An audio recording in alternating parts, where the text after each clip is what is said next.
Remember, this is for completeness sake. We talk about the documenting and reporting. Again, this will come at the end of the course.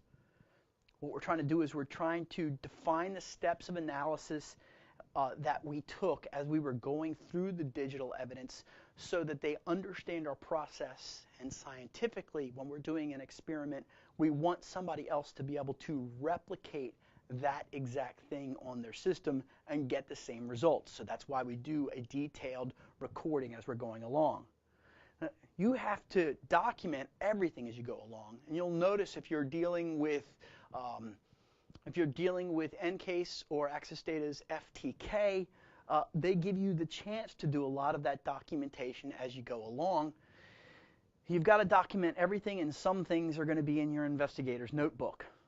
Okay, so what is everything? Well, you've got to take notes when consulting with the case investigator or the prosecutor, collect that information. What are their objectives? Get a copy of the search authority with the case notes. In other words, the detective or the person at that particular place that says, here's a search warrant, you need a copy of that search warrant to go along with this evidence that you have. Also, any kind of request for assistance with the case file, that needs to be followed up and placed inside of this file. But that's still not everything. We've got to maintain a copy of the chain of custody document to go along with this evidence. Even if we may not have the evidence here and it's in a locker somewhere else, we need to know that these are the people that have accessed this data or the reference copies of this data on these particular dates. Hopefully, we are number 2 in the line. Number 1 should be the person that actually gathered this information together or collected up this evidence, and we're the one that comes in and does that next step, which is creating the reference copies in a controlled environment. Take notes that are detailed enough for somebody else who comes along after you and looks at your case notes can say, well, that was the right process to do, and we understand that information, and either we couldn't do this or we did this exact same thing and got these same results. If there's any kind of irregularities in your actions when you are here, when you are dealing with this, you must also note that down, because what you're doing is you're corrupting the evidence. But by documenting this, you are saying, I have only corrupted the evidence by this amount or this percentage. If you wiped out the information completely, you could go back and say, hey, I need another copy off of the reference set, and that would be reasonable at that point. But if you're making small adjustments to dig for files, that could be seen as inappropriate. If you uncover it, that's one thing. But if the opposing counsel uncovers it, then they can say to the judge or to the jury, they can say, well, if he messed up one thing, then he's going to mess up all the other stuff. So we have to just discount this information. And the judge may say, that's for the jury to decide. You can't wash away all this evidence. Okay, there's still more to everything. Any kind of changes that are made to the system or network, if you're doing a live RAM capture, you're actually making a change because you're plugging in the USB drive at that moment in time.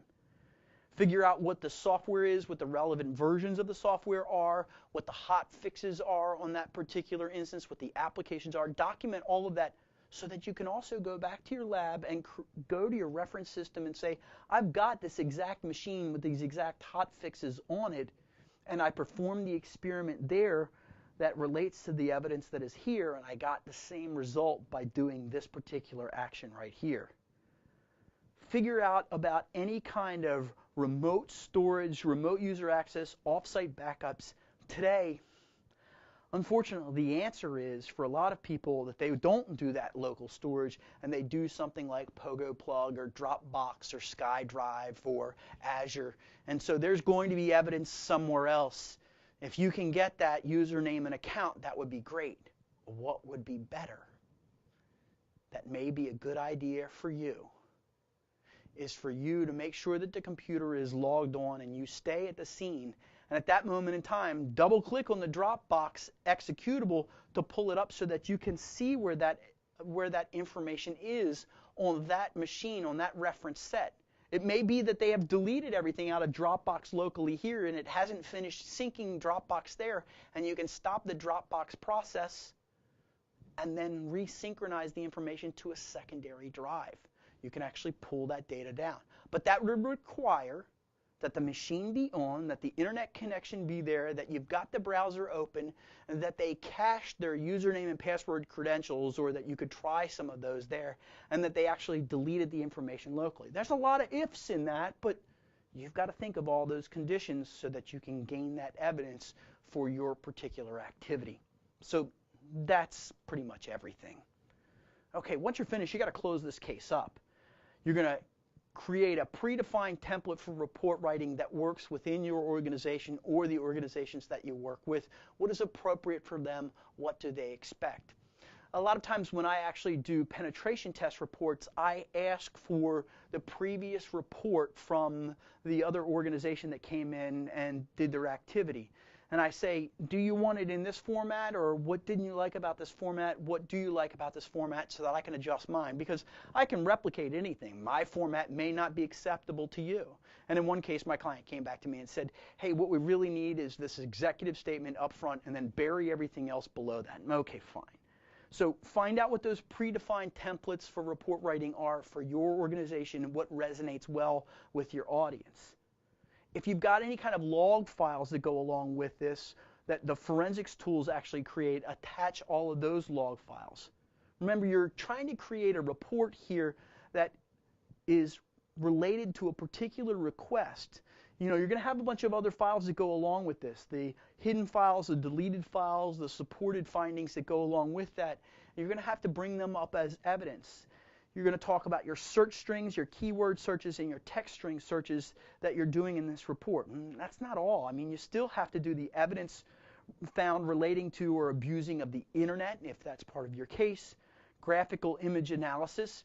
Instead of actually looking at the CP, in a lot of cases what we do today is we go to a database of known CP and we hash the original image there without looking at it and compare that to a hash value that's in an 11 gigabyte database somewhere else to say this image has been reported previously and matches up, so that you don't have to, as long as it's old CP, you don't actually have to view any of that. If it's something new, then that's when law enforcement kind of kicks in. But again, remember, the rule is anytime that there's CP, immediately stop and call law enforcement. Don't do any of that analysis. But know that that's what's going to happen.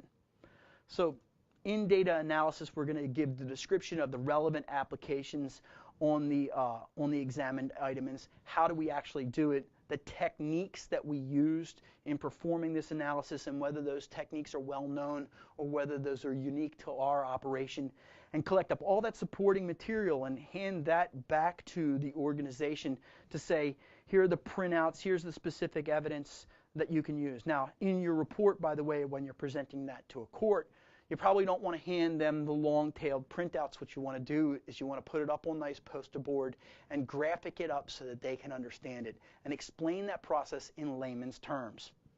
You are going to have to testify in court. Now, hopefully you get to be an expert witness. Remember, that takes 4 years of your time. If you don't have those 4 years, it's not going to happen for you. So you'll testify, but you won't be an expert witness. That means that you can say what the facts were, but you can't hypothesize on it. You can't go beyond the facts in a lot of cases. You should be doing that for plenty of time before you have the capacity to go in and the court to recognize you as the expert witness. Now, there's a whole bunch more for you to read out there for this process. I like to give you a couple of pieces of data as we go along through the course. I like the justice.gov and the way they go about things. Utica and the forensicswiki.org are really excellent places to collect up your information that is open source available to us. Remember, always look toward those large organizations who are putting that information over a long period of time, not closed source organizations. So that's what we've got for your resources.